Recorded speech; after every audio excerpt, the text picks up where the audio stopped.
Welcome to the Bare Metal Cyber Security Plus podcast. This series helps you prepare for the CompTIA Security Plus exam with focused explanations and practical context. For a companion study guide, check out the Achieve CompTIA Security Plus 701 Exam Success by Dr. Jason Edwards. It is the most concise and complete Security Plus guide on the market, built for busy professionals who want to pass the exam fast and on their first try. You can find this book and others at cyberauthor.me. Security governance is not a one-time project. It is an ongoing effort that evolves alongside new threats, changing technologies, and organizational growth. In this episode, we will focus on two critical elements of long-term security success: continuous monitoring of security effectiveness and the periodic revision of policies and procedures. These activities ensure that security programs remain relevant, responsive, and resilient in an ever-changing threat landscape. Let's begin with security monitoring. At the core of strong governance is the ability to observe and assess how well your security controls are performing. Monitoring is the feedback loop that connects policy and action. Without monitoring, an organization has no way to know whether its controls are effective, where weaknesses exist, or how incidents are unfolding in real time. Security monitoring includes tracking system logs, network traffic, user behavior, endpoint activity, and third-party interactions. This data is often collected by security information and event management systems, which aggregate alerts and provide dashboards for analysis. Effective monitoring allows security teams to detect anomalies, investigate suspicious behavior, and respond to incidents before they escalate. Continuous monitoring is especially important in dynamic environments such as cloud infrastructure and hybrid workforces.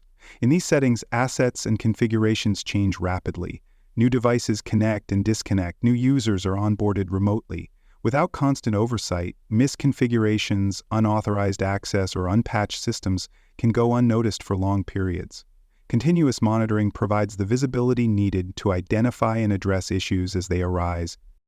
Let's explore a real-world example. A financial technology firm deployed continuous monitoring across its cloud environment using automated configuration checks and log analysis. One day, an alert was triggered when a new storage bucket was created without encryption enabled. The system flagged this as a policy violation and immediately notified the security team. Within minutes, the misconfigured storage was corrected before any data was uploaded. Without continuous monitoring, this oversight could have resulted in a serious compliance failure. Instead, the issue was resolved quickly and the organization's data remained secure. Monitoring is not only reactive, it also supports strategic improvement. Over time, monitoring data helps organizations identify trends and patterns, such as recurring misconfigurations or frequent login failures. This insight can be used to update training materials, refine policies, or implement stronger controls. Monitoring provides the evidence needed to justify change and measure its impact. Now let's turn to the second part of this episode: policy and procedure revision. Just as threats evolve, so too must the governance documents that define an organization's security practices. Policies, standards, and procedures must be reviewed regularly to ensure they remain accurate, effective, and aligned with current operations.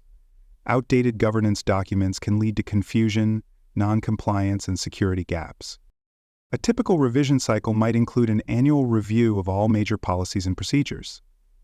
This process involves identifying changes in the threat environment, legal requirements, business objectives, and technology infrastructure. Security teams gather feedback from stakeholders, audit recent incidents, and consult compliance standards to determine what updates are needed. Revised documents are then published, and staff are retrained on any new expectations or responsibilities. It is also important to revise governance documents in response to specific events. For example, if an incident reveals a gap in the incident response process, the corresponding playbook should be updated immediately. Similarly, if a new regulation is passed or a new tool is implemented, related policies and procedures must be updated to reflect those changes. Let's look at a practical example. A regional hospital experienced a cyber attack that exploited outdated software on a third-party device. During the post-incident review, investigators found that while the organization had a patch management policy, It had not been updated in several years and did not cover embedded medical devices. The hospital responded by revising the policy to include a broader range of equipment and by adding a new procedure for third-party device monitoring. The updated policy was then integrated into staff training and vendor agreements. This revision not only closed the gap, it also strengthened the hospital's compliance posture and patient data protections. Another example involves a global logistics company that adopted a new encryption standard but failed to update its information security policy. As a result, several teams continued to use legacy encryption protocols, assuming they were still compliant. When the oversight was discovered during an audit, the company revised the policy, added version control, and implemented a change notification process. This improved visibility, reduced miscommunication, and ensured that technical teams were working from the most current guidance. Ongoing revision also builds trust with auditors, customers, and partners.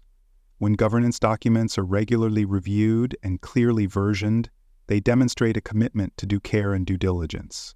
This is especially important in regulated industries where outdated documentation can lead to penalties or breach of contract. From a governance standpoint, monitoring and revision work together as part of a continuous improvement loop. Monitoring tells you what is happening. Revision ensures that what should be happening continues to evolve based on real-world insights. Together, they create a security program that is not only strong, but adaptable. This agility is essential in a world where threat actors constantly innovate and business environments are always shifting. As you study for the Security Plus exam, you will need to understand how these processes contribute to effective governance. Expect questions that describe a scenario and ask what should happen next. For example, if monitoring reveals repeated login failures from a foreign country, should the organization create a new policy, update a procedure, or trigger an incident response playbook? If a new cloud-based collaboration tool is adopted, how should governance documents be updated to reflect this change? Here's a tip for this section of the exam. Focus on timing and triggers. Continuous monitoring happens all the time. Policy revision happens on a schedule or in response to a specific event. When answering exam questions, ask yourself whether the scenario calls for real-time visibility or strategic adjustment.